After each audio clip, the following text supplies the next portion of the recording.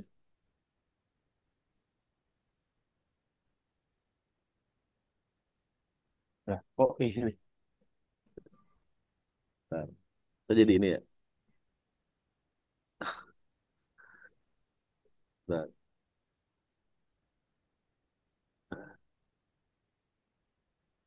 pemutar video.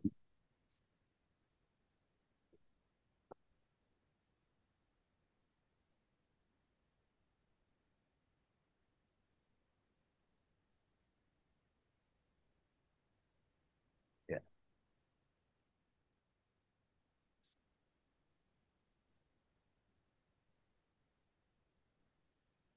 ya izin Bapak Ibu ya. Terima kasih Pak Iman. Ya, izin Pak. Ada suaranya ya, izin ya. Ada suaranya. Rusa yang tahu berterima kasih. Suatu hari di sebuah hutan, ada sebuah rumah kecil yang dikelilingi oleh pepohonan yang rimbun. Rumah tersebut dihuni oleh seorang ibu dan anak gadisnya yang masih kecil. Saat gadis kecil itu bermain, yang mengaitkan tanduknya pada baju gadis kecil tersebut. Ibu, tolong aku. Tolong. Mendengar jeritan keras anaknya, sang ibu berlari menuju sumber suara. Ibu, tolong aku. Tolong. Dengan penuh keberanian, akhirnya sang ibu berhasil menyelamatkan anaknya dan membawanya pulang dengan meninggalkan rusa tersebut. Mereka berdua bergegas menuju rumah, namun apa yang terjadi? Ternyata rumah mereka terbakar habis. Andai saat itu dia dan anaknya tidak keluar rumah, mereka berdua belum tentu akan selamat. Ternyata rusa itu telah menyelamatkan nyawa kami berdua, hingga mereka berdua terselamatkan dari musibah kebakaran. Kemudian, ibu itu teringat pada peristiwa setahun sebelumnya, ketika ia menyelamatkan seekor rusa dari para pemburu, dengan menyembunyikannya di balik tumpukan kain. Setelah selamat, rusa tersebut sempat menatap sang ibu, seakan berterima kasih, sebelum lari ke hutan. Ibu itu kini menyadari bahwa rusa yang ia selamatkan ternyata masih ingat kebaikannya dan membalas budi dengan menyelamatkan mereka dari bahaya. La pun berkata kepada anaknya bahwa menyelamatkan nyawa makhluk lain bisa menjadi kunci untuk menyelamatkan diri kita sendiri. Cerita ini mengajarkan kita bahwa kebaikan yang kita lakukan bisa berdampak besar dalam kehidupan kita dan suatu hari akan kembali berbalik membantu kita berbuat baiklah, karena kita tidak pernah tahu kapan kita akan membutuhkan bantuan orang lain. Terima kasih. Terima kasih Pak Iman. Begitu Prof, tampilan dari kesimpulan kami bahwa apa yang kita lakukan meskipun itu berimbas negatif pada diri kita, satu saat kita akan mengetahui bahwa sesuatu yang negatif itu merupakan sesuatu dari keterbatasan kita untuk menginterpretasikan apa yang terjadi. Semua yang negatif atau semua yang tidak baik terhadap diri kita merupakan hal yang terbaik dan itu kehendak dari yang sang pemilik semesta. Itu Prof, kesimpulan dari kami berupa video mini yang bisa kami tampilkan hari ini. Terima kasih teman-teman, terima kasih Pak Iman, terima kasih atas waktunya. Saya kembalikan kepada moderator Bu Fisma. Terima kasih. Kemudian kami buka sesi pertanyaan. Silakan Bu Fisma. Baik, terima kasih untuk kelompok Ibu Eko dan Ibu Rahma. Mohon maaf ini setelah dicek ternyata seharusnya yang maju kelompoknya Pak Wahyu ya sama Pak Herman sebenarnya. Tapi nggak apa-apa karena sudah masuk di Bu Rahma dan Bu Eko dan alhamdulillah sudah dipaparkan juga materinya. Baik, Bapak dan Ibu, saya buka pertanyaan untuk 3 orang yang ingin bertanya. Dipersilakan. Ada yang mau raise hand? Ayo, semangat. Silakan teman-teman, ada yang mau bertanya, Pak Heri. Silakan Pak Heri.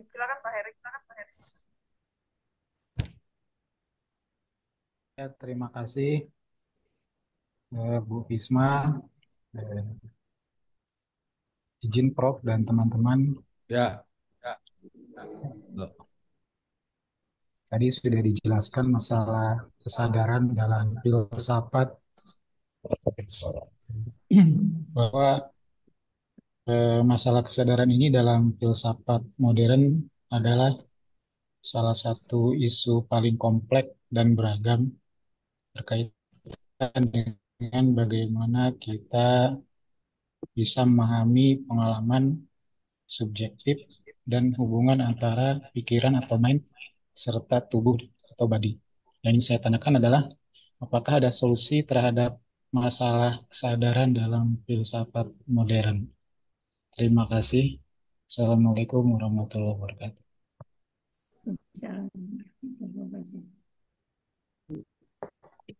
Baik, Pak Heri, terima kasih untuk pertanyaannya. Selanjutnya, Ibu Fadilah, dipersilakan Ibu. Terima kasih, Mbak Fisma. Assalamualaikum warahmatullahi wabarakatuh. Waalaikumsalam. Izin Prof. Henry dan juga teman-teman semuanya. Saya melanjutkan pertanyaan yang... Mbak Dila, suaranya pelan banget, Mbak. Oh, oke. Maaf. Sudah terdengar, Ibu? Ya, ya. Oke, siap. Menurut pendapat kelompok Anda, apa saja problem utama dalam memahami hubungan antara kehidupan atau life and mind atau pikiran dalam filsafat? Oke, cukup sekian itu saja pertanyaan dari saya. Terima kasih Mbak Fisma, Prof. Dan Baik, Bu Dila, terima kasih atas pertanyaannya yang diberikan nanti untuk Ibu Rahma dan Ibu Eko. 3 pertanyaan ya. Satu lagi Pak Vivian, monggo Pak.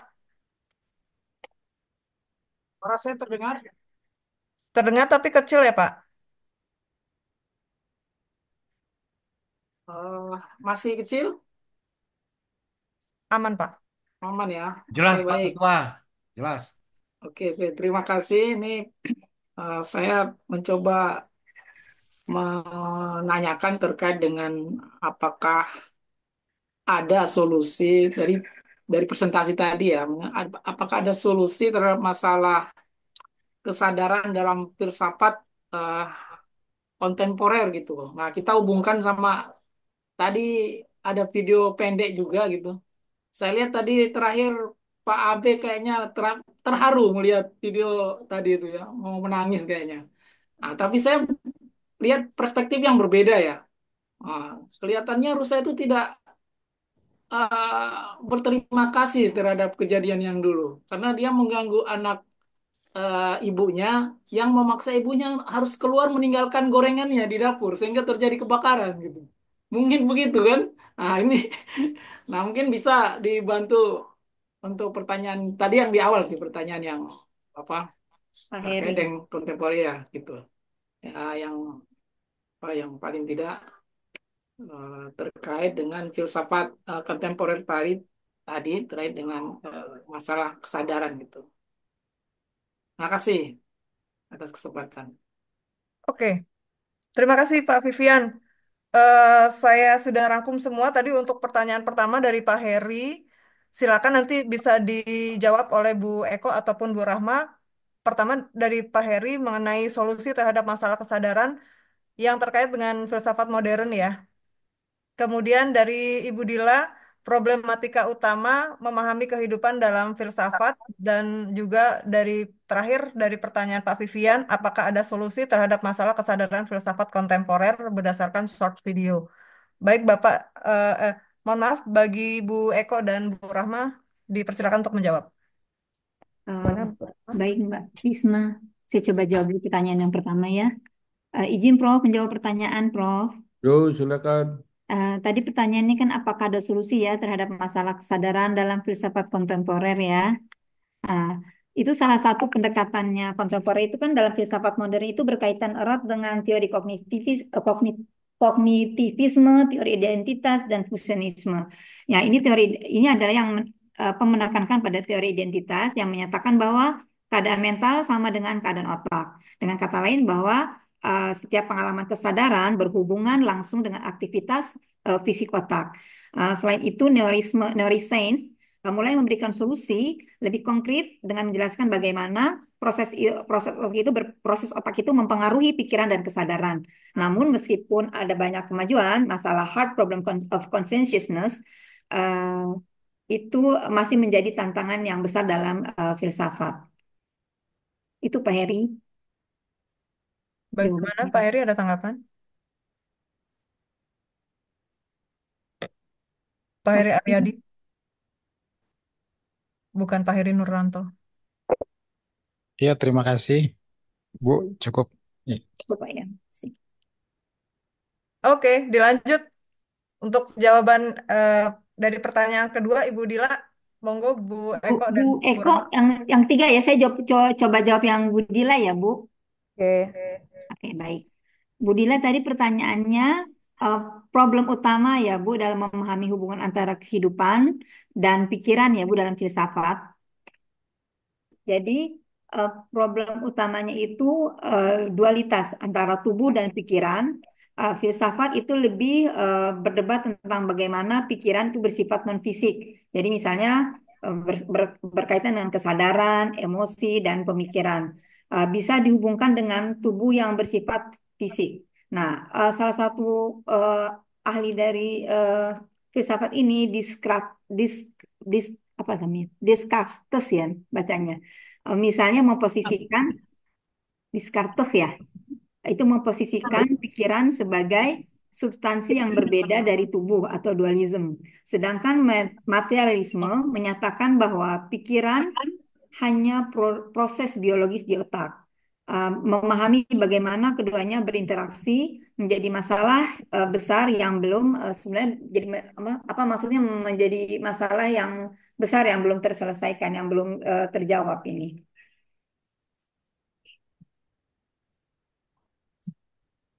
Budila, Bagaimana Bu Dila? Ada sanggahan Bu Dila? Masih di mute? mungkin sambil ngajar kali ya. Bu, mohon maaf masih di mute. Oke ya, Enggak, ini Bu Dila kayaknya nggak ngajar, Bu. Mungkin sinyal kali, Bu, karena dia ada di ruangan bawah. Jadi mungkin ya sinyal. makanya kemarin makanya saya ke atas karena sinyalnya bagus di atas daripada di bawah. Oke, terima kasih tanggapannya Ibu Rahma.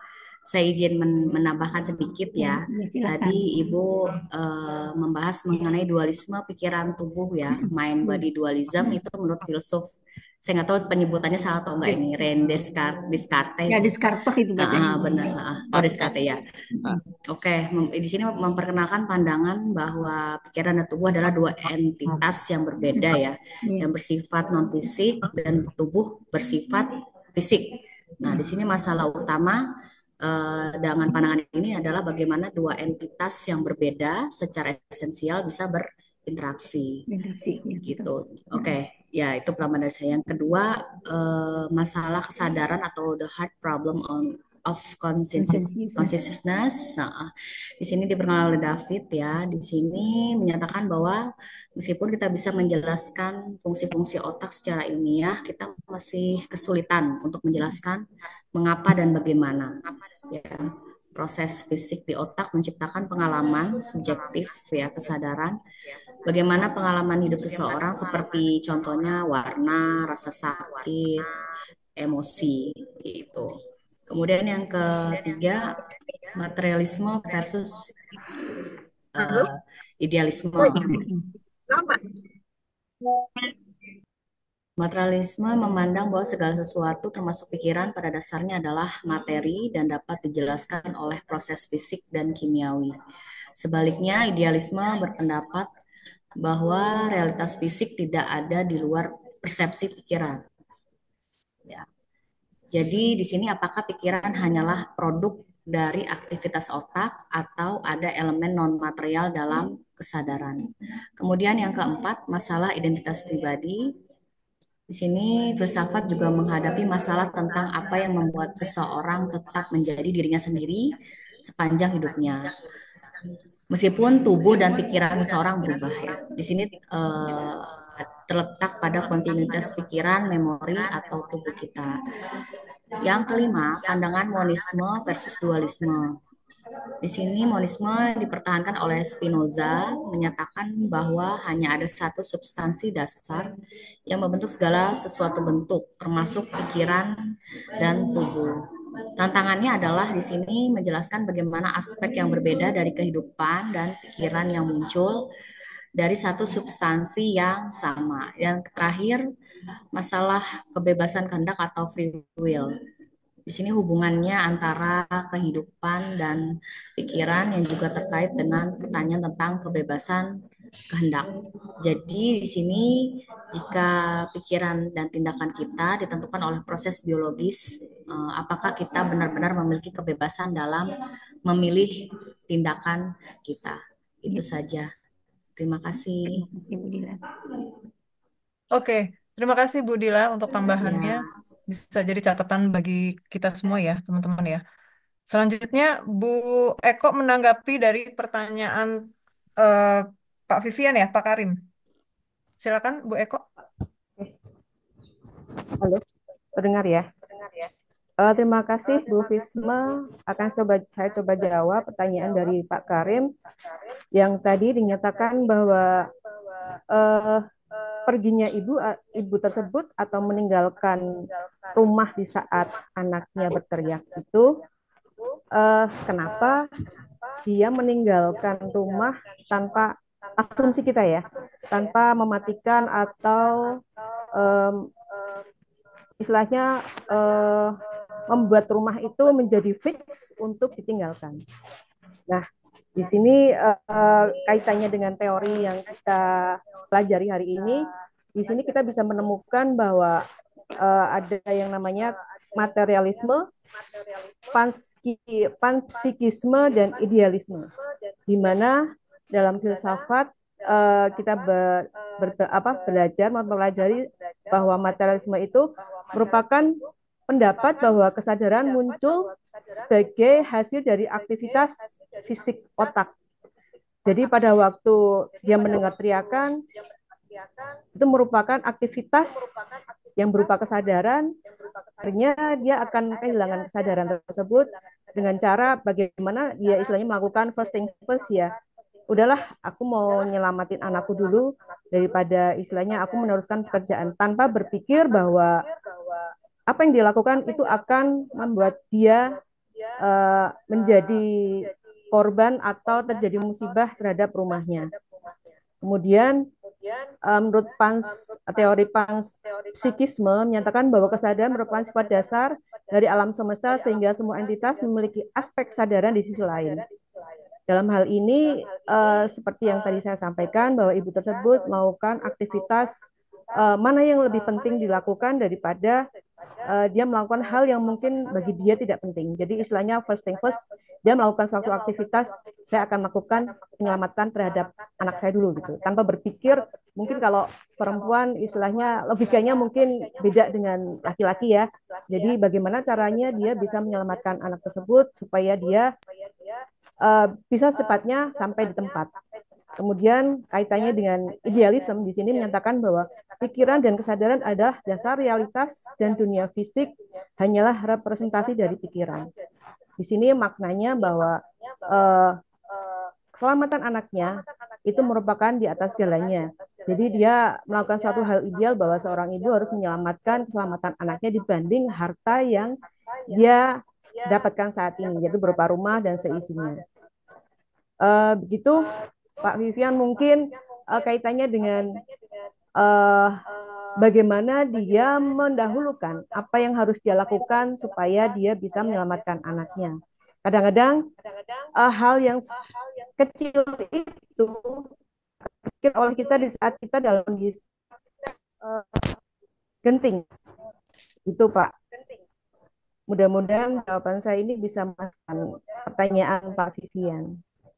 Begitu, Bu Fisma, saya kembalikan lagi kepada Bu Fisma. Baik, Bu Eko.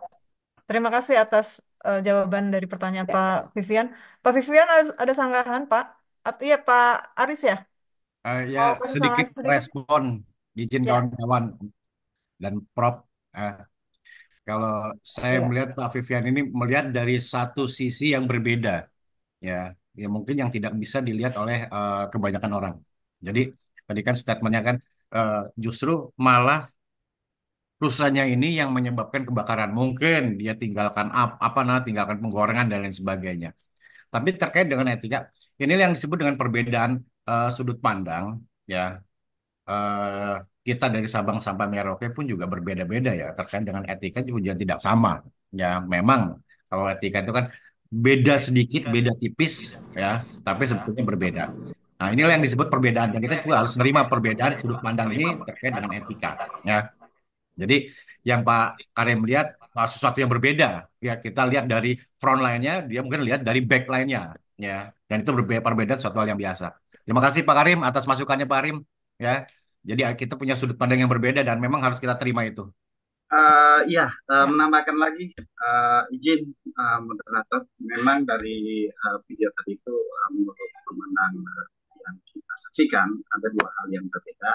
Namun jika kita mengambil sisi terbaiknya di sini kan ada secara visual ya, dan tentunya memberikan gambaran yang sangat signifikan pada saat kita memilih pemahaman tersebut dengan proses yang kita hadapi. Contohnya, ada yang mendengarkan video tersebut mungkin merasa sedih, dan juga ada yang merasa hal ini menjadi bahan pembelajaran ya, bahan pembelajaran terhadap pemahaman kita yang berbeda-beda. Namun jika kita tarik sebuah kesimpulan, tentunya ada pelajaran yang positif atau yang baik terhadap apa yang diberikan ya di dalam video tersebut. Tentunya kalau seandainya rusa tersebut ya nggak menghalangi anak dari ibu tersebut, maka kejadian mungkin lebih lebih fatal lagi ya gitu. Mungkin itu sedikit gambaran. Terima kasih. Oke, Pak Sarir, terima kasih. Bu Eko, Bu Eko dan Bu Rahma ada mau ditanggapi dari pernyataannya Pak Aris dan Pak Sarir? Terima kasih Pak Abe, Pak Aris, dan satunya lagi Pak Syahrir ya. Memang fenomena yang terjadi di dunia nyata memang seperti itu. Kadang-kadang kita akan berpikir beda atau berpikir negatif tentang apa yang kita terima. Itu memang sudah sering kita temui dalam kehidupan sehari-hari. Dan saya juga tidak akan mengelak atau menolak kejadian itu, karena di keseharian pun sering terjadi seperti itu. Di saat kita berpikir logis, kita secara sains ya, kenapa sih kita tidak menyalahkan si rusa tersebut gitu loh. Tapi kalau kita mencari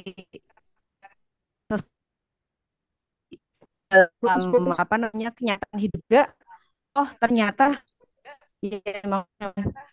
ternyata memang sesuatu yang mungkin membuat kita istilahnya tidak beruntung, itu adalah suatu pertolongan dari sang pemilik semesta, bahwa itu adalah sesuatu yang paling baik. Seperti itu. Terima kasih masukannya, dan memang tidak akan pernah ketemu. Jadi dua pemikiran yang berbeda itu akan terjadi di setiap saat seperti itu. Terima kasih. Semoga Betul, Bu. puas, Pak. Dua pemikiran tidak akan bertemu, tetapi saling memahami. Saling melengkapi ya, Pak, maksudnya. Ya, memahami, melengkapi ya. Oke, baik, Bapak dan Ibu, masih ada dua pertanyaan lagi ya. Kami berikan kepada Ibu Nining. Ibu Nining? Oke. Baik, Assalamualaikum warahmatullahi wabarakatuh. Waalaikumsalam. Salam.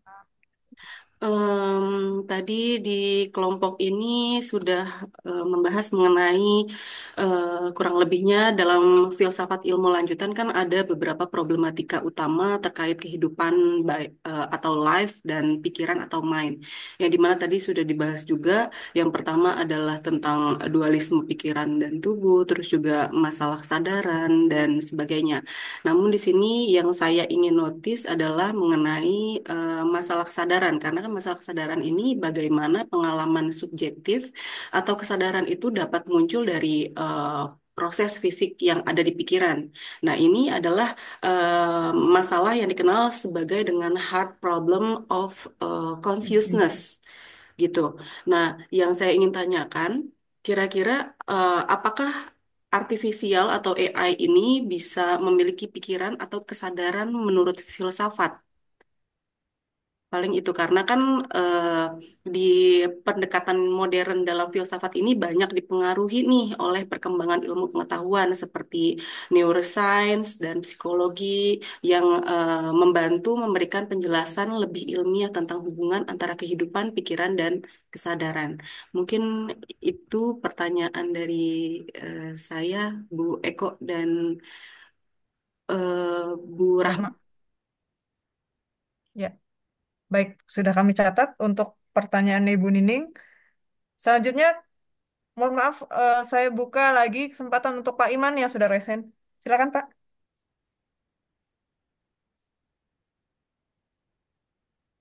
Ya, baik. Terima kasih Ibu Fisma. Assalamualaikum warahmatullahi wabarakatuh. Waalaikumsalam. Ya, hari ini saya Waalaikumsalam.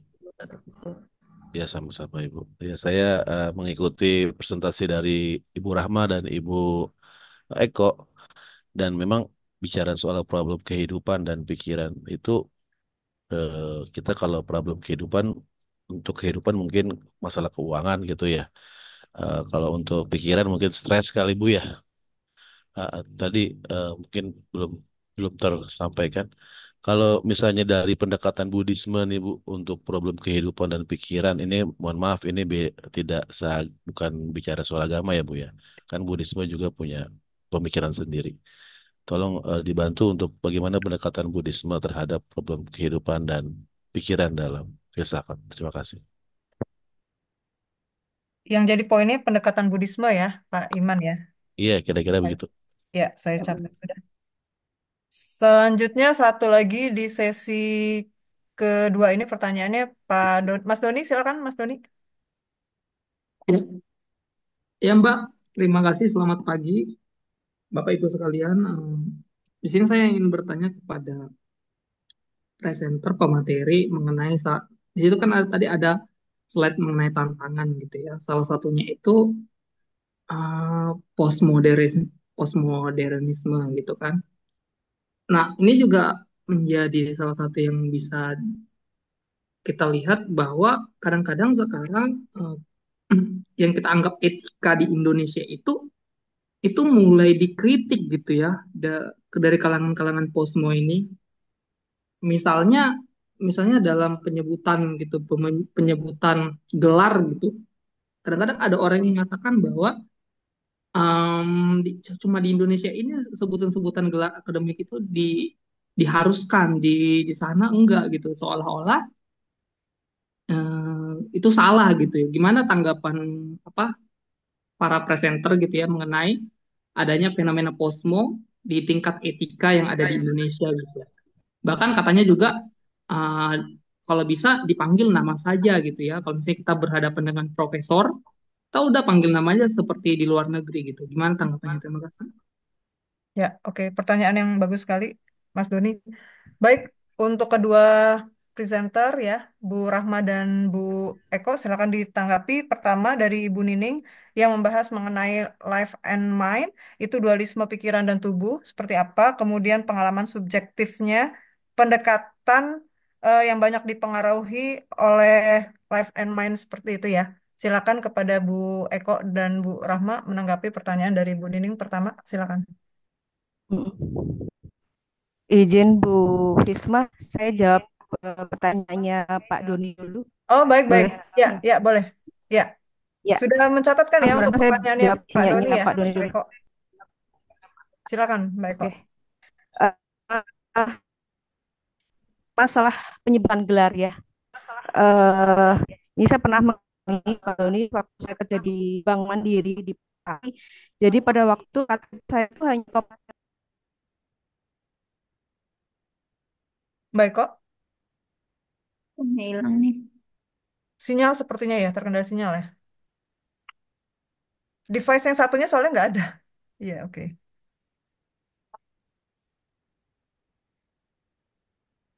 Halo, Iya, Mbak Mbak Eko. Oh iya, alhamdulillah. Ini saya pengalaman saya pribadi. Sewaktu saya kerja di Bank Mandiri Pati, kebetulan saya jadi kepala unit di sana. Setiap kali kita melakukan transaksi kredit, kita punya dokumen yang diserahkan kepada notaris. Di situ tertulis bahwa nama saya hanya Eko Prastyawati. Klien dari notaris tersebut kan banyak BPR, administrasi segala macam itu gelar apapun dari BA, DR, S segala macam itu tulis bahkan haji pun ditulis gitu. Sementara saya yang kerja di Bank Mandiri yang di istilahnya Bank BUMN sebagai statusnya sebagai kepala unit, kenapa saya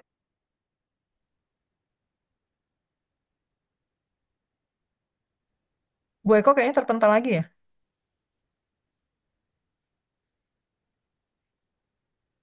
Iya.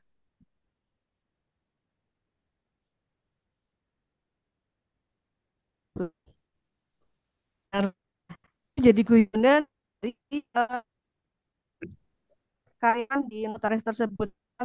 Terakhir waktu itu sudah ke tempat lain, mereka menyampaikan bahwa maaf, apakah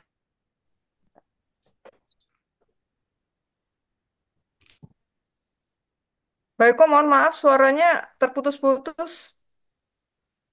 hilang? Iya sih pas kayak gini makanya. Aduh, Internetnya jelek ya. oleh. Ini gimana nih? Sepertinya Iya, begitu, Pak. Prof. Iya, Prof. Iya, Prof. Ya, internetnya jelek. Pak diganti.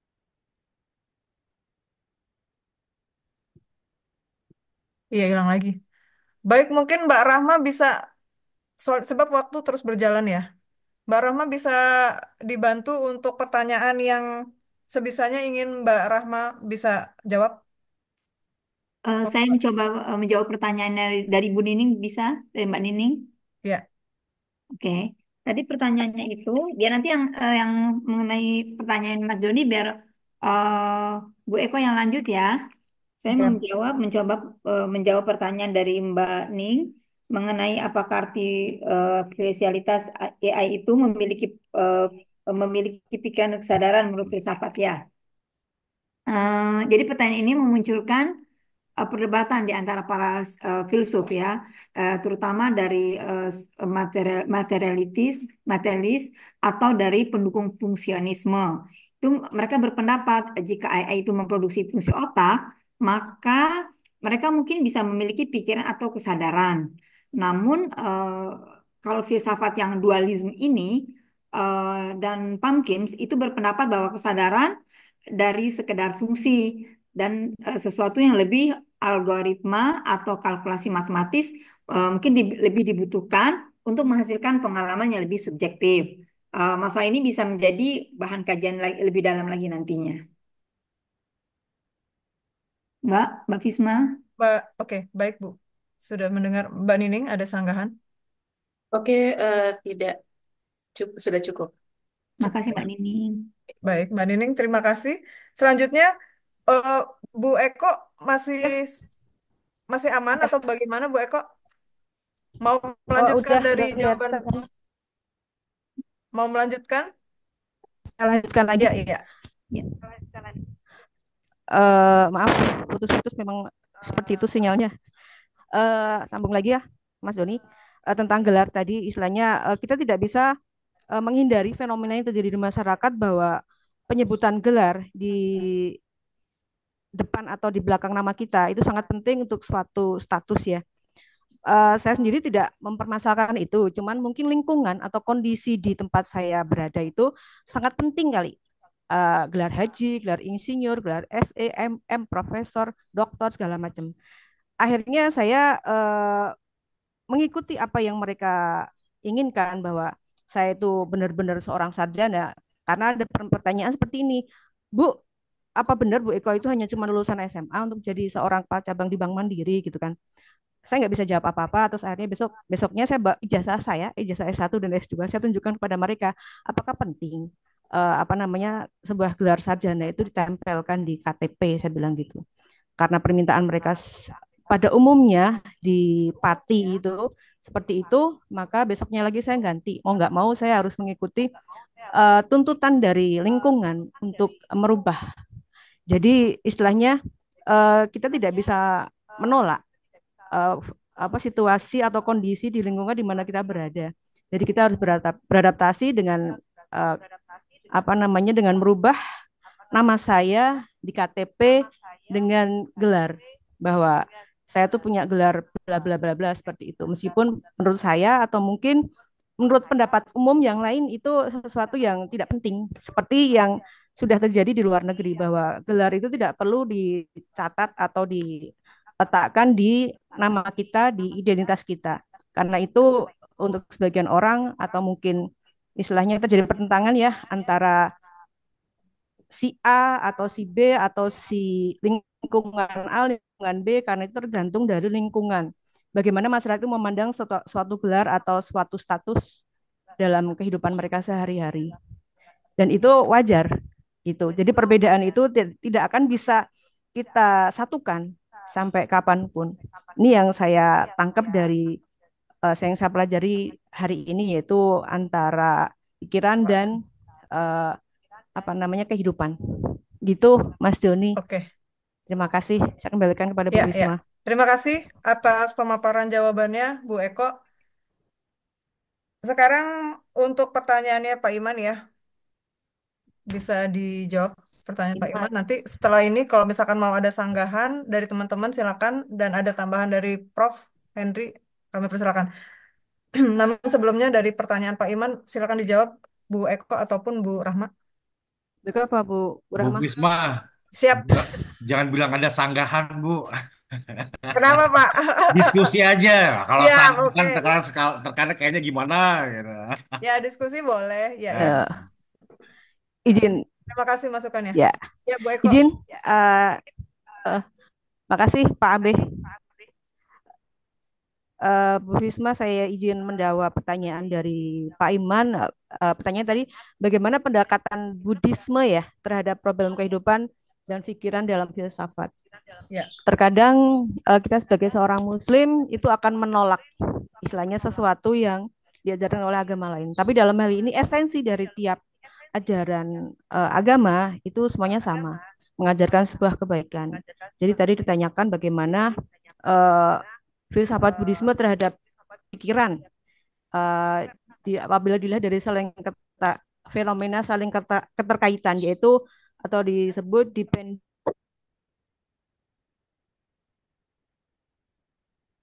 Baik, kok hilang lagi ya sinyalnya? Buddhisme mengajarkan bahwa tidak ada jiwa atau esensi disebut dan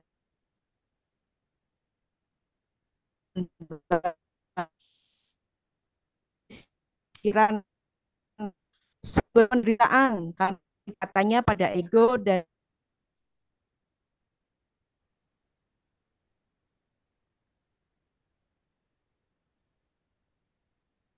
Mbak Eko, punten Mbak, terputus-putus. Ya.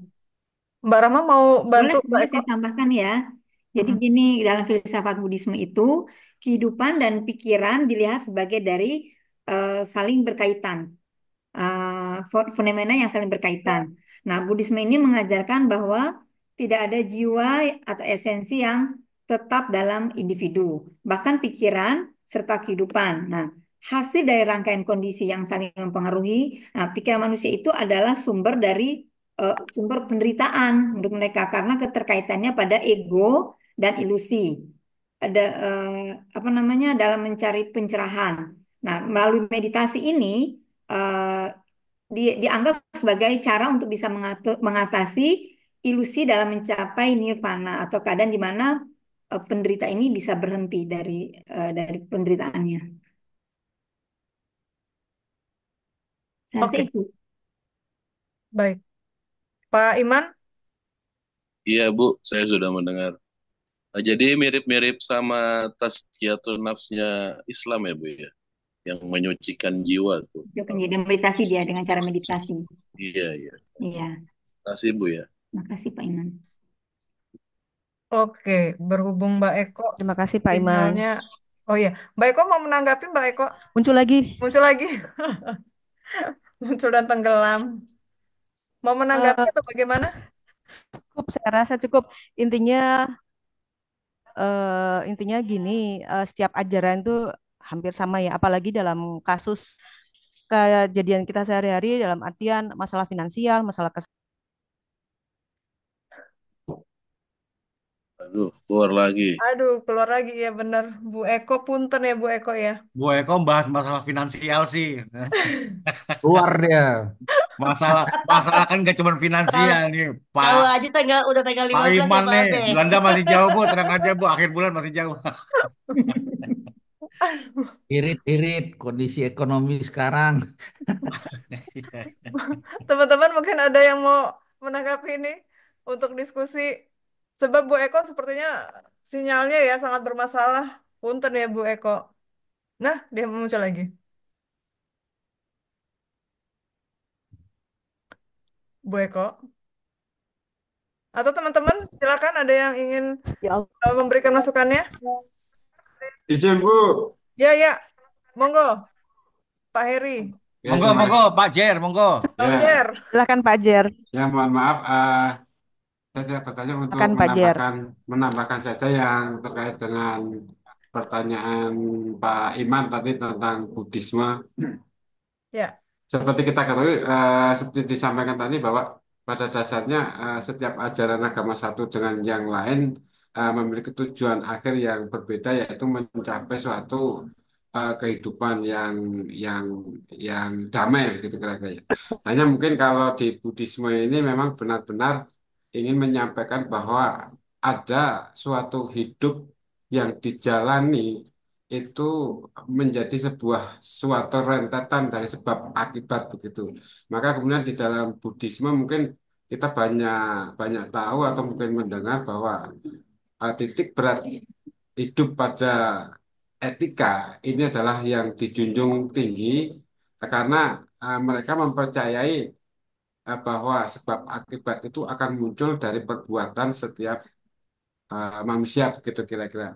Sehingga mungkin kalau kita bicara dengan pendekatan dengan agama yang lain mungkin agak sedikit berbeda karena memang di Buddhisme ini lebih kepada titik berat di etika sehari-hari untuk mencapai suatu kehidupan yang diinginkan begitu kira-kira. Begitu mungkin Pak Iman kalau terkait dengan ekonomi sama saja itu nanti akan berkaitan juga dengan sebab akibat juga nanti Pak Iman makanya jangan boros-boros, jangan ikutin Pak Abe Pak Iman. Terima kasih. Siap. Ini ekonomi lagi. Ya cukup terima kasih. Oke, oke. Terima kasih.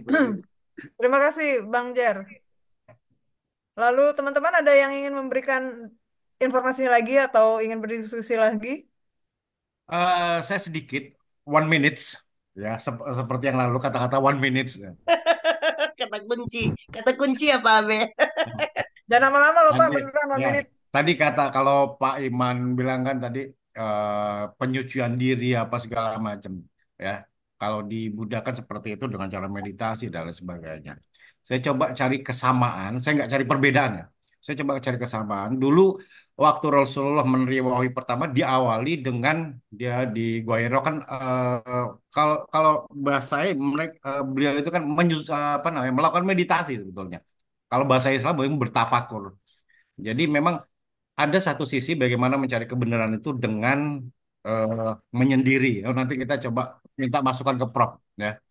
Jadi bagaimana kita memikirkan situasi dan kondisi yang terjadi di sekitar kita, terkadang kita butuh menyendiri. Bahkan sampai ya kalau dulu zaman Rasulullah dia mereka pergi ke Gua Hiro, kalau saudara-saudara Buddhis kita mereka melakukan meditasi dan tidak ada yang mengganggu dan lain sebagainya. Saya coba mengaitkan sesuatu kesamaan agar kita juga bisa jadi bahan bahan masukan. Nanti kita minta cari informasi selanjutnya ke Prof nih ya. Terima kasih Bu Wisma. Ya. Ya, baik Pak Abe. Teman-teman, kita berikan kesempatan ya. Kita alihkan langsung ke Prof. Prof, silakan Prof Hendri. Pak Faif udah belum tadi? Kayaknya raise hand beliau. Tapi langsung ini dia turun. Pak Fahim mau ingin bertanya? Eh, Mungkin menanggapi sedikit aja deh. Ya, ya, ya. Menarik. Tadi nyambung yang disampaikan oleh Pak Abe tadi ya. Tentang fenomena bagaimana ketika seseorang itu mencoba untuk bisa menangkap sebuah fenomena dalam kehidupan, kemudian dia berkholwat ya. Seperti Rasulullah itu kan berkholwat istilahnya ya di Gua Hiro. Kalau dalam konteks Buddhisme itu bermeditasi dan lain-lain. Memang kalau saya lihat sejarah itu ada kebiasaan orang-orang hebat itu melakukan hal itu. Para nabi, para ulama, ya, orang-orang khusus lah.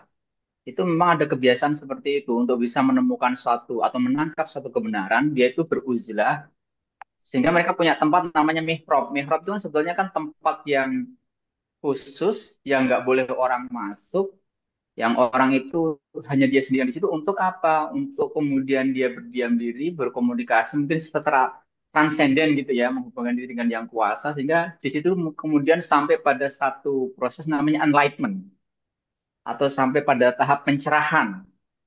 Ya, pencerahan lah kalau untuk manusia biasa pencerahan lah. Tapi kalau untuk Rasul kan dia dalam konteks seperti itu kan banyak menerima wahyu ya dalam kondisi seperti itu.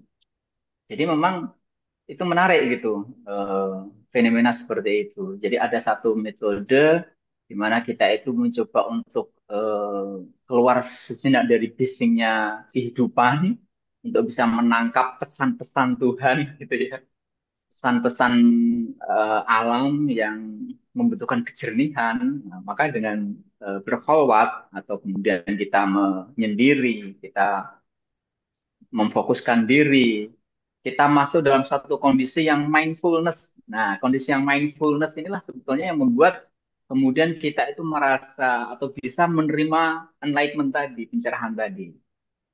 Dan saya pikir para filosof di zaman itu, baik itu Socrates ya, kemudian Plato, Aristoteles itu juga mungkin ada kali dia mengalami fase-fase seperti itu. Saya kurang tahu juga gitu.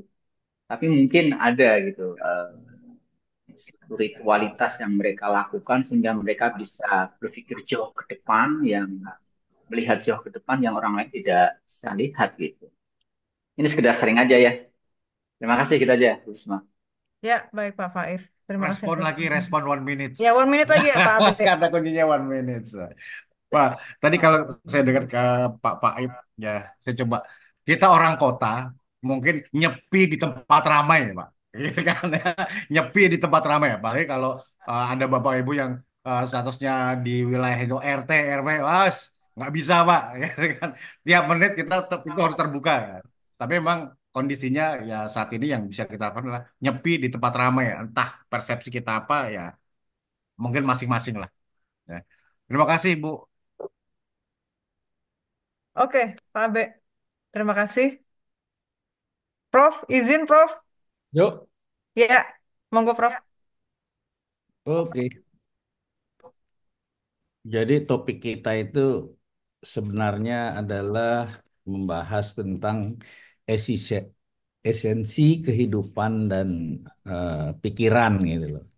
Tadi sudah dijelaskan oleh kelompok, kemudian dibahas bersama, dikaitkan dengan pengalaman sehari-hari gitu ya. Itu dimulai sebelumnya dengan apa? Menyampaikan video tadi, Rusa dan ibu-ibu tadi kan. Oke ya. Ya, jadi kalau kita kembali ke konsep berpikir Kalau dalam sudut pandangan filsafat itu apa sih ya? Nah, sebetulnya kalau dilihat tadi sudah disinggung misalnya aliran siapa tadi tuh? Empirisisme tadi ya. Ada tadi kan? Itu menitik beratkan pengalaman jadi berpikir itu ya, menitik beratkan pengalaman indrawi sebagai sumber utama dan asal usul pengetahuan manusia. Jadi melihat, merasakan, mendengar gitu loh, meraba ya, mencium dan sebagainya ya. Itu kan ditemukannya suatu pengetahuan itu kan dari situ. Sederhananya gini deh. Misalnya saya mau tahu ya, seperti apa sih buah mangga? Seperti apa sih buah duren? Seperti apa sih buah tomat atau mentimun dan sebagainya? Itu adalah dari melihat. Ya. Jadi kita menggunakan indera kita, indera penglihatan. Ya. Kita dapat cerita orang dan sebagainya mengenai informasi sesuatu gitu. Itu kita menggunakan apa? Pendengaran kita. Nah, jadi sebetulnya paham empirisisme tadi ya itu merupakan awal digunakannya atau dipakainya prosedur ilmiah di dalam penemuan pengetahuan. Karena hakikat ilmu pengetahuan itu adalah dari ya mengamati, kemudian melakukan percobaan ya, dari percobaan tadi disusun atau dideskripsikan apa saja yang kita temukan dari percobaan tadi, fakta-faktanya. Kemudian kita menarik sebuah kesimpulan. Ya. Jadi empirisisme itu lebih ke bagaimana seseorang itu memperoleh pengetahuan ya, dengan menggunakan 5 indera tadi.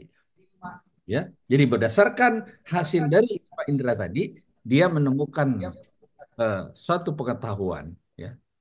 Nah, jadi kalau menurut kaum empiris ini ya, pengetahuan yang paling jelas dan sempurna itu adalah penerapan indrawi.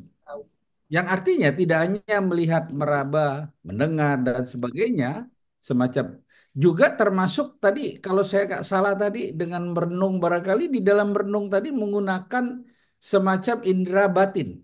Ya. Jadi di sini mereka berpendapat bahwa akal budi itu hanyalah memadukan pengalaman-pengalaman indrawi tadi. Nah, itu dilihat dari tokoh-tokohnya, misalnya Thomas Hobbes mengatakan bahwa pengalaman itu adalah awal dari dasar pengenalan, yaitu pengenalan intelektual itu tidak lebih dari penggabungan, perhitungan data indrawi dengan cara berbeda-beda. John Locke misalnya mengatakan bahwa akal manusia sebagai selai kertas putih kosong jadi seperti ya sehelai kertas putih gitu ya yang kosong itu berdasarkan pengalaman kehidupan dia akan terisi akan ditulis dicoreti gitu ini ya, dicoret dan apa namanya ditulis itu dari mana ya dari pengalaman indrawi tadi ya. Kemudian tadi ada kaitan misalnya yang apa tadi? Menyendiri tadi ya. Barangkali merenung. Nah, merenung itu. Merenung itu lebih kepada memikirkan sesuatu secara mendalam dan penuh perhatian. Jadi setiap individu itu kalau melakukan perenungan dia pasti memikirkan sesuatu secara mendalam dan penuh perhatian. Untuk apa? Ya mungkin ada permasalahan entah permasalahan hidup atau permasalahan yang terkait dengan pengetahuan yang akan dipecahkan dia atau misalnya dalam rangka pengambilan kebijakan gitu sebagai seorang pemimpin yang mengambil kebijakan atau keputusan. Ya tentu didukung oleh fakta dan data yang ada tentunya ya nggak asal anu juga merenung-merenung tanpa didasari oleh fakta dan data ya susah juga. Nah sehingga jadi bagaimanapun juga kita sebagai manusia itu punya kapasitas, ya. Tapi di sisi lain ada keterbatasan sebagai manusia. Artinya di sini selain kapasitas kemampuan, tapi juga ada kapasitas ketidakmampuan. Namun kadangkala kapasitas ketidakmampuan ini nggak kita sadari, sehingga kita memaksakan diri dalam kehidupan sehari-hari itu. Ya. Kita tetap bahwa harus memiliki rasa percaya diri di dalam apa namanya bertindak berdasarkan apa yang kita ketahui. Jadi berdasarkan apa namanya berdasarkan pengetahuan yang kita miliki saat ini. Nah, pengetahuan pun eh, bisa saja terbatas gitu. Karena pengalaman indera kita ini juga enggak semuanya mampu menangkap tadi. Bisa saja saya memperoleh pengetahuan tadi berdasarkan diskusi ini tadi. Mas Karim juga begitu. Tadi Budi juga dan lain-lainnya lah gitu ya. Ya, itu berdasarkan pengalaman tadi. Ya. Nah, kita tetap harus tadi dikatakan cukup memiliki rasa percaya diri tadi, ya. Jika tidak, kita akan terjebak dalam pola yang tidak pernah untuk mengambil tindakan, ya. Artinya di sini bahwa kalau kita lihat faktanya, ya, bahwa perubahan diri hanya terjadi ketika kita membuka pikiran terhadap sesuatu, ya. Tapi selama kita apa namanya tidak terbuka pikiran kita, maka ya selamanya akan sulit kita untuk berubah, ya. Jadi berdasarkan cerita pengalaman tadi siapa tadi itu yang kerja di bank apa? Bank Mandiri ya? Iya tadi kan? Iya, Pak. Ya, Ah, wah bahwa di lingkungan situ budaya atau katakanlah masyarakat itu memandang seseorang itu dari gelarnya gitu. Entah gelar bangsawan, entah gelar akademik dan sebagainya. Padahal tadi dikatakan bahwa tidak semua atau tidak selalu gelar yang ada itu harus ditempelkan gitu ya. Tapi ya buat nakut-nakutin mungkin juga perlu ya Bu ya. Ya, ya, Iya bergelar. kali, Prof. Iya kali kan.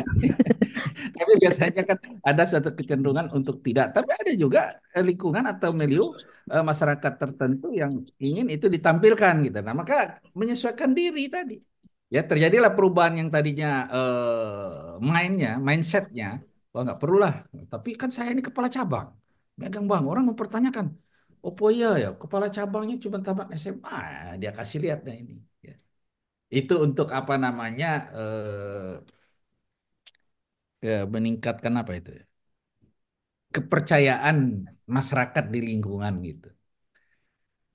Nah, tadi tokoh-tokohnya juga kalau kita lihat yang apa namanya terkait dengan memahami esensi kehidupan dan berpikir tadi, misalnya Aristoteles ya, bahwa mengenal diri sendiri itu merupakan awal dari segala kebijaksanaan. Jadi kenalilah diri kita sendiri dulu, baru kita melihat semua. Kan Iqra tadi, mana Pak Ustadz tadi, yang pakai jenggot tadi? Mas siapa tuh tadi? Nggak ada pakai jenggot, Prof. Kan, Mas siapa tuh? Ya artinya kita memahami diri kita sendiri dulu gitu loh.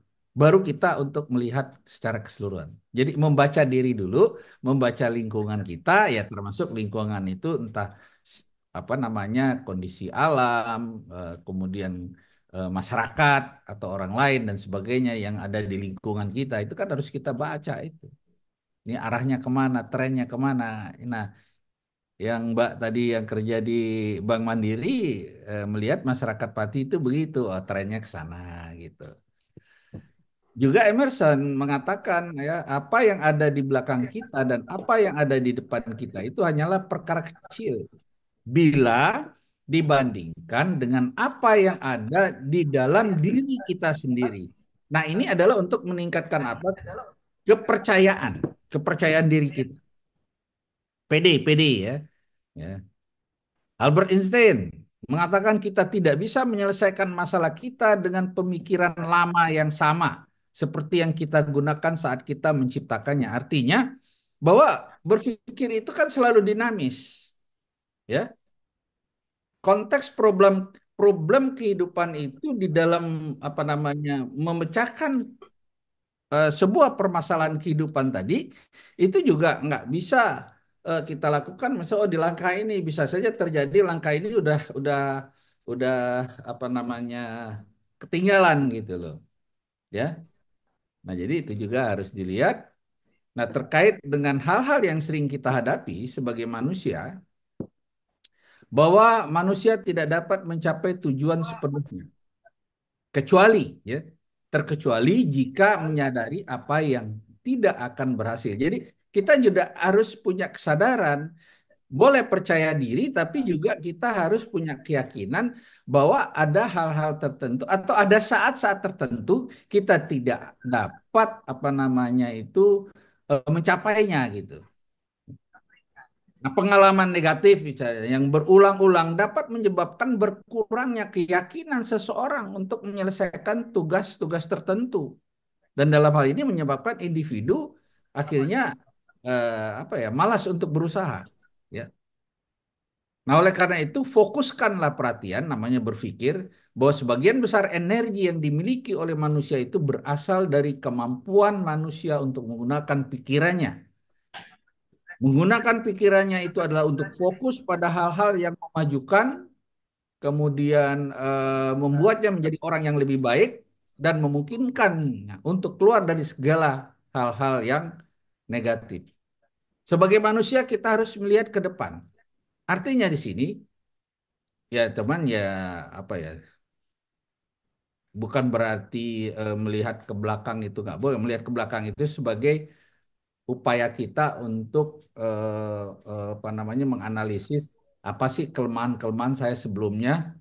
Nah, ini adalah dalam rangka mendukung saya untuk ke depan gitu, untuk lebih maju lagi. Jadi ketika manusia memilih eh, untuk apa namanya menunda-nunda, maka ia berpotensi memberikan dampak negatif pada kemajuan dirinya sendiri. Sehingga jika ingin maju, seseorang itu harus melakukan perubahan perilaku untuk mencapai hasil yang lebih baik. Begitu juga pemikiran juga harus berubah. Maka perubahan perilaku yang diperlukan itu adalah untuk maju dan segera terjadi setelahnya. Barangkali itu apa namanya kontribusi saya dalam diskusi hari ini. Silakan kalau ada yang lain. Ini dekat jam 12 ya. Silakan, Mas Ari. 12. Ya. Silakan teman-teman. Izin, Pak Prof. Iman. Oh iya. Pak Iman Pak, masih raise hand, Pak, Pak Iman. iya, Pak Iman. Mau ada tanggapan lagi atau bagaimana Pak Iman? Ada Bu. Iya, ya, Izin. monggo Pak. Iya, mohon maaf teman-teman, Prof. Henry, saya mendengar bahwa memang ukuran di masyarakat adalah ijazah, Pak ya, Pak Prof dan teman-teman. Ya, ya. Ya, ya, yang jadi masalah adalah memang bagaimana cara ngukur di strata sosial kita kalau kita seperti di luar ya, tidak menggunakan ijazah. Pertama, yang kedua, lalu kalau di pendidikan apa sebenarnya yang dididik? Apakah pikirannya ataukah eh, kehidup apa lahiriahnya, gitu. Batiniahnya ataukah lahiriahnya? Kira-kira begitu ya, Prof ya, mohon izin. Karena saya melihat bahwa René Descartes dia akan bicara soal lahiriah gitu. Dan filsafat ini menurut saya itu bicara soal lahiriah. Lalu apakah benar kalau filsafat hanya ke arah lahiriah saja untuk fokusnya? Karena kan dengan sumber pengetahuan dari 5 indera tersebut timbullah empirisme. Baik, cukup sekian. Mungkin teman-teman bisa buka tanggapan. Terima kasih. Silakan Assalamualaikum ditanggapi. warahmatullahi wabarakatuh. Waalaikumsalam. Terima kasih Pak Iman. Teman-teman lain ada tanggapan? Tadi Bang Jer mau menambahkan tadi sepertinya. Ya, eh, Maaf, Prof. Saya mau bertanya sedikit. Ada tadi di bahasan tentang kesadaran. Lalu kalau kita sedikit bergeser pada suatu teori di dalam psikologi atau di dalam perilaku organisasi mungkin ya. Ada namanya di sana teori tentang sikap yang di dalamnya salah satunya adalah eh, teori konsisten ya. Maka kalau sikap ini kan pada dasarnya suatu evaluasi terhadap suatu objek. Tetapi kalau di kesadaran tadi kan evaluasi untuk memahami diri sendiri. Yang terjadi di dalam kehidupan manusia itu dia sadar dengan dirinya dia sendiri dan seharusnya dia akan bersikap pada sesuatu yang dia sadari. Jadi saya mencoba untuk mengawinkan antara sikap dengan kesadaran, Prof.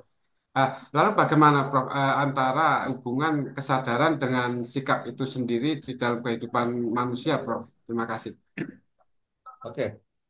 Nah, kalau yang Mas Heri ini barangkali ke saya ya. Ya, ya, ya, Prof. Saya jawab Heri aja dulu ya, karena ini ke saya tekanannya. Sikap, perilaku atau tingkah laku di dalam psikologi ini sering dibahas. Makanya teman-teman ini kan kuliah di ilmu manajemen katanya. Tentu akan mempelajari juga perilaku tadi, tapi kita lebih cenderung kepada perilaku di dalam satu komunitas yang kita sebut organisasi. Ya, makanya ada organization behavior, perilaku organisasi. Ya, kalau itu dikaji, itu kan banyak variabelnya jadi nanti, untuk bahan penelitian Anda itu. Nah, kembali tadi. Sebetulnya sikap itu kan kecenderungan seseorang untuk berperilaku, berbuat gitu loh. Nah, tadi dikatakan konsistensi. Harusnya sikap dan perilaku itu harus konsisten. Yang tahu sikap itu baru sikap saya, yang tahu saya dengan Tuhan. Orang lain belum tahu loh. Kapan orang lain melihat? Kapan Heri melihat? Kapan misalnya Budiono melihat saya? Melihat sikap saya itu di perilaku. Hanya persoalannya itu betul nggak perilaku yang saya munculkan dalam kehidupan sehari-hari itu betul-betul dari sikap saya. Kenapa? Karena kan banyak banyak manipulasi di dalam perilaku seseorang untuk nyenengin orang misalnya ya. Ya, apalagi sekarang tuh ada surat edaran dari Pak Rektor kepada dosen, mahasiswa, tenaga pendidikan, ya, kependidikan maksudnya ya, semuanya lah ya. Udah baca belum Rim? Mana Karim nih? Sudah, sudah, Prof. Ya, Nah, sudah mau tersebar, baca kan? Prof. Sudah, Prof. Nah, Sudah. wah, harus menjaga gitu loh. Ketertiban, keamanan terkait. Tapi kita kan nggak bisa juga membendung pikiran orang gitu. Pikiran itu susah dibendung. Karena dari sekian banyak warga, katakanlah kita ini kan warga UNJ, Anda juga warga. Dari sekian banyak itu kan pikirannya nggak pernah sama melihat sesuatu itu. Saya dengan Karim walaupun sama-sama dosen ya belum tentu sama. Hanya saja untuk menyikapi surat edaran ini tadi ya mungkin ya agar apa ya? Karena ini banyak pertimbangannya nih persoalannya, ya. Ini kita harus pelajari juga penguasa itu. Saya juga tadi dapat WA langsung lah, ya dari teman-teman bahkan ada bekas ya eselon 1 lah di kementerian. Ini gimana nih pandangannya? Kalau saya ungkapkan saja terlepas mungkin itu tidak menyenangkan bagi orang lain, tapi ini real loh saya bilang, nyata loh. Ya. Saya mengatakan nyata tadi WA saya itu. Banyak salah dari ini jadi belok sini dulu ya ceritanya tadi. Ya Ri ya. Banyak salah perilaku para penguasa, saya anggap perilakunya di dalam pengambilan kebijakan misalnya. Kenapa? Kita tidak mau on the track di dalam apa namanya nilai-nilai yang memang dianut, yang seharusnya dianut oleh bangsa ini. Nilai apa? Nilai-nilai kehidupan kita kan udah dalam nilai-nilai Pancasila, ya kan?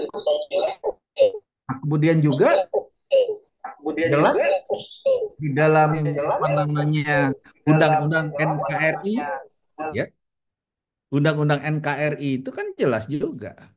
Salah satunya ini saya sih melihatnya dari pasal 33 aja, bahwa sumber apa ya? Bahwa sumber daya lalu air, ya, semua yang ada di dalam bumi itu harusnya digunakan sepenuhnya untuk kesejahteraan masyarakat. Mungkin kita di sini di grup diskusi saat ini kita ber-22 ini nggak susah-susah banget gitu loh.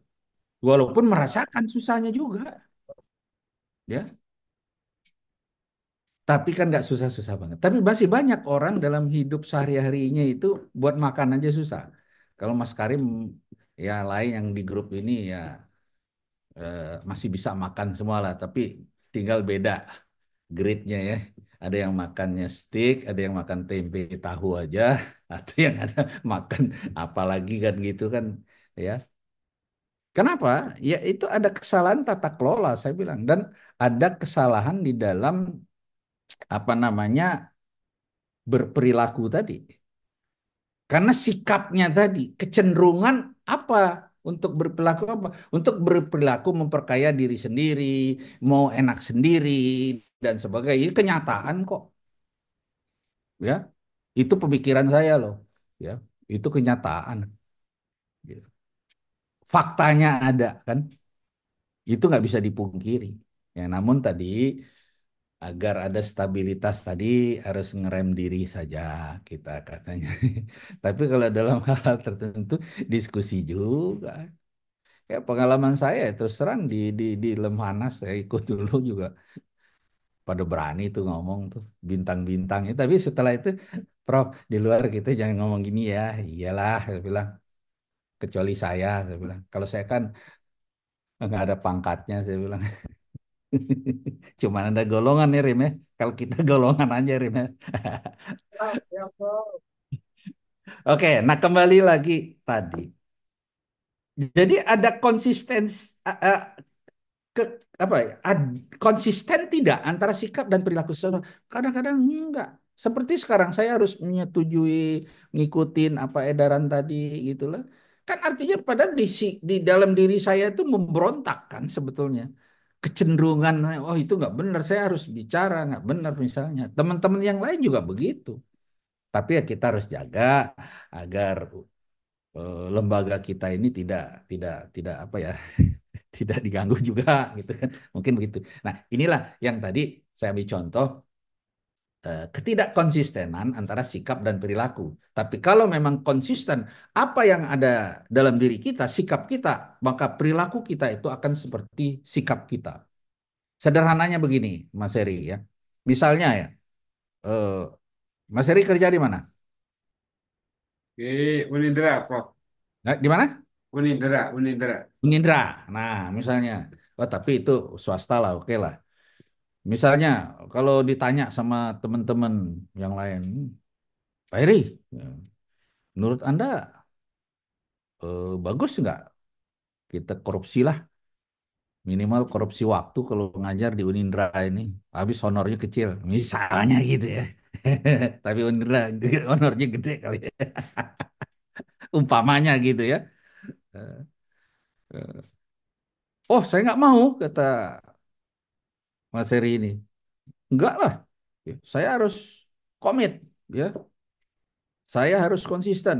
Sebagai seorang dosen, saya harus bla bla bla dan seterusnya. Dan dilalah, dihitung akhir bulan kok justru Mas Heri ini banyak nggak masuk, misalnya kan. Ini ada apa? Dia tadi menyatakan statementnya begitu, tapi dalam perilakunya, ya perilaku kan kelihatan di absensi. Kok nggak pernah masuk nih? Ada apa ini orang nih? Nah, disitulah ketidakkonsistenan tadi terlihat antara sikap dan perilaku. Padahal sikap dan perilaku itu seharusnya konsisten. Nah, ketidakkonsistenan ini bisa karena tekanan lingkungan, ya. Misalnya kalau ditanya di suatu institusi, eh, kamu mau nggak korupsi? Oh enggak, saya nggak mau korupsi. Ya, nggak ada itu. Tapi karena di lingkungannya sebuah korupsi, dia ikut-ikut. Berarti dia nggak konsisten itu. Ya, korban lingkungan dia. Anak STM misalnya kalau ditanya, kalau ada tawuran di depan sekolahmu, apa yang kamu lakukan? Oh, saya sih nggak mau ikut-ikut. Saya biarin aja teman saya masuk ke perpustakaan, saya baca buku. 2 minggu kemudian, Mas Eri ini ngelihat dia mau justru bawa apa maunya kelewang paling depan lagi mimpinnya. Kenapa? Karena mungkin tekanan. Kan bisa aja sendiri. Lu harus ini, lu gini, kamu harus melakukan ini. Sehingga perilaku yang dia tuh tampilkan tadi tidak sama dengan sikap yang dia miliki gitu. Jadi bisa terjadi seperti itu, ya, ketidakkonsistenan atau inkonsistensi tadi. Jadi demikian ya Mas Ari. Kira-kira sikap, konsistensi, dan perilaku tadi, ya. Kira-kira gitu, Mas Ari? Ya, ya, Prof. Ya. Atau yang lain ada nambahin silakan. Udah jam ini ya. Ya, izin boleh nambahin. Boleh, boleh. Pak Bisri ya, silakan Pak Bisri. Ya, Namanya diskusi. ya jadi Prof ini kalau kita bicara tentang kesadaran diri, ini kan kita akan bicara tentang bukan hanya kesadaran yang benar-benar sadar gitu, karena kita malah kalau dari sisi psikologi ya, tindakan kita itu keseringan malah dikendalikan oleh alam bawah sadar kita tuh. Nah, jadi misalnya kalau dikatakan kan kalau manusia itu kan ada 3 lapisan, ada kesadaran, prasadar, dan bawah sadar. Nah, ini keseringan tindakan kita ini ya dipengaruhi oleh alam bawah sadar gitu.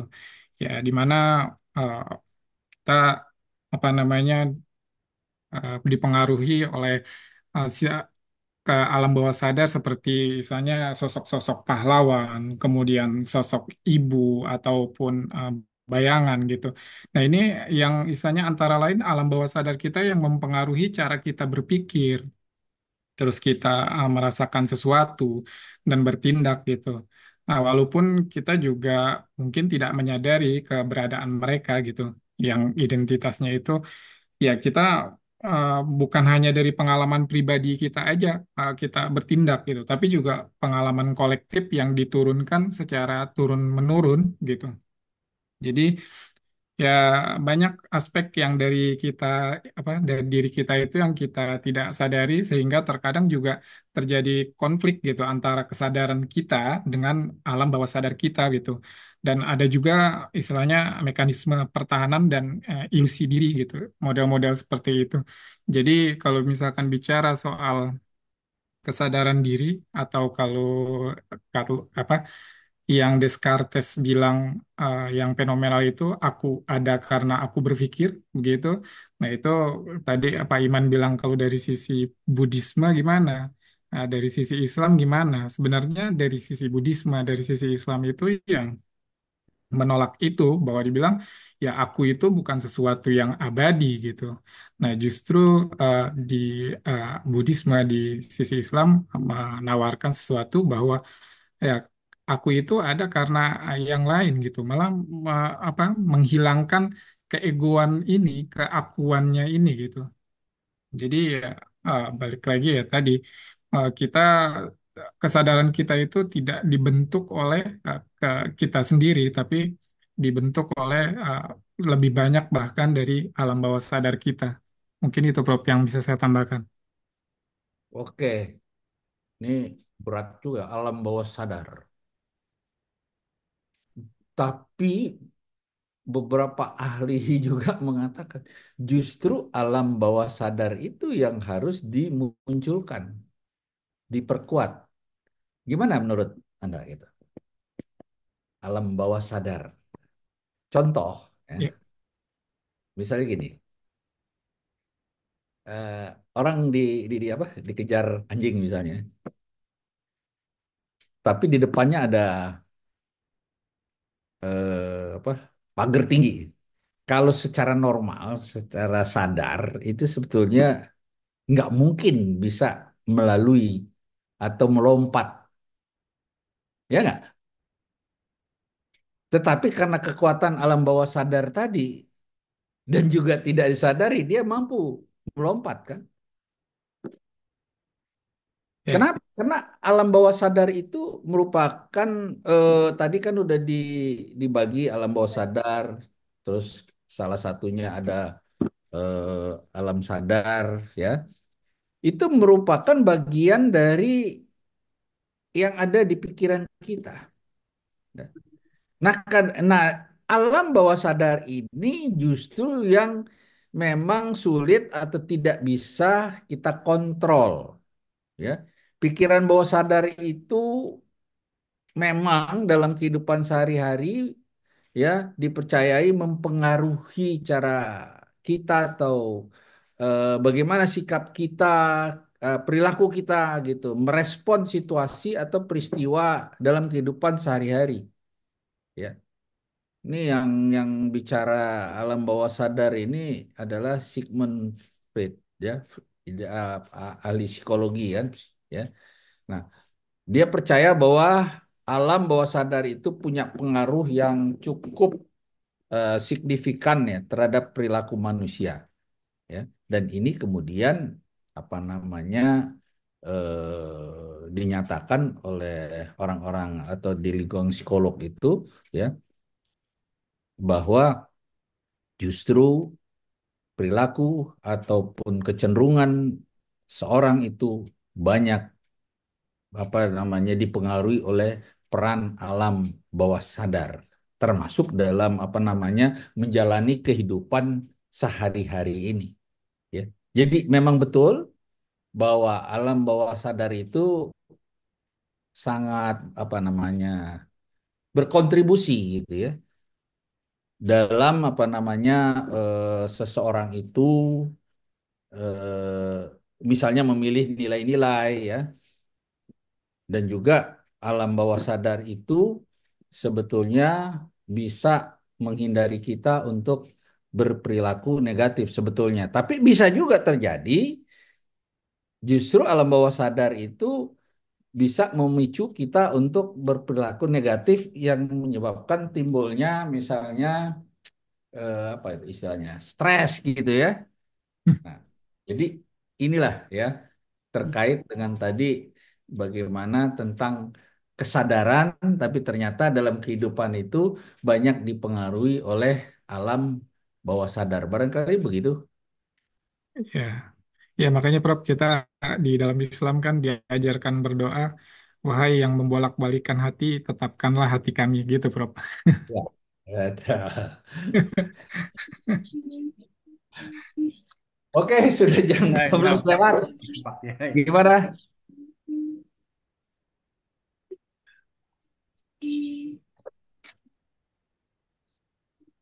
Tanggapin sedikit, Prof. Ya sedikit ya, silakan. 1 minute, 1 minute. 1 minute lagi ya. Ah, iya. Udah berapa menit tuh tadi tadi itu? Terkait dengan konsisten dan inkonsistensi sikap dalam berperilaku. Ya kita tahu sikap itu kan cenderung bertahan lama. Ya sikap itu cenderung bertahan lama. Lalu Oke. ada satu sisi kenapa orang kok tidak konsisten. Saya melihat itu bukan suatu masalah, tapi itu adalah suatu apa ya fleksibilitas. Itu manusia banget, manusia sangat manusiawi sekali dalam artian bahwa perilaku yang tidak konsisten itu adalah salah satu bentuk fleksibilitas sebuah fleksibilitas manusia terhadap perilakunya. Jadi disesuaikan dengan situasi dan kondisinya. Walaupun secara etika kurang kurang pas dan lain sebagainya, tapi dia harus berperilaku sesuai dengan situasi kondisi. Tadi Prof bilang si anak tadi kalau ditanya sikapnya terhadap tawuran, dia akan lari ke perpustakaan dan lain sebagainya. Tiba-tiba besok dia berdiri di depan bawa kelewang, ya ternyata ketangkap polisi. Saya pikir ya inilah fleksibilitas perilaku manusia dalam artian lingkungan menuntut dia seperti itu bersama-sama. Dan ya, saya pikir ini bukan sesuatu yang negatif ya, tapi kemampuan adaptasi ini sesuatu yang ya diharapkan bisa apa yang namanya ya bisa dilakukan ya. Kecuali yang korupsi lah ya. Korupsi Kalau rame-rame. korupsi gimana tuh, Bu? Ayo, korupsi gimana rame-rame gitu ya? Hah? Halo, Kalau korupsi rame-rame susah sekali, Prof. Dalam sebuah berjamaah. departemen, maka orang ini kalau yang benar-benar menegak siap, dia akan terpinggirkan, akan ah, Ah, macam-macam dibully dan segala macam. daripada Ah, saya enggak jabatan saya copot, nah, udah copot juga gitu kan nah, kira-kira. nah, ya kira-kira seperti itu, Mirip Prof. itu juga dong, bikin kacau semua. Jadi, Ya, terima kasih Bapak-Bapak, oke, Ibu-Ibu, Prof. ya kita akhiri dulu ya. Oke, Ya, baik, Prof. Risma, Baik, Prof. ya, monggo ditutup Baik, diskusi. teman-teman, Bapak Ibu, kita akhiri diskusi pada kesempatan kali ini.